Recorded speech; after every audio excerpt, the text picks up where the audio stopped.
4 of वॅन्ड, 5 of वॅन्ड, the devil आणि bottom of the डेकचं card आहे the high priestess.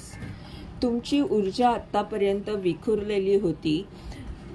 काहीतरी चिंता तुम्हाला त्रास देत होती. तुम्हाला नेमकं कळत नव्हतं काय करायला हवं, मार्ग मिळत नव्हता, भय निर्माण झालं होतं आणि तुम्ही नकारात्मक ऊर्जेने त्रस्त होतात.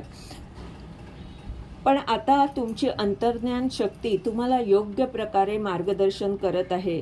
तुमच्या अंतर्ज्ञान शक्तीने तुम्हाला अनेक रहस्य उलगडत आहेत आणि तुम्हाला हे नेमकं कळतंय की काय आत्तापर्यंत माझं चुकलं आणि त्यामुळे कोणत्या गोष्टीवर लक्ष केंद्रित करायला हवा, कोणत्या गोष्टीवर मेहनत घ्यायला हवी हे तुम्हाला कळल्यामुळे आता येणारा काळ तुम्ही साजरा करू शकता, तुम्हाला यश मिळू शकतं.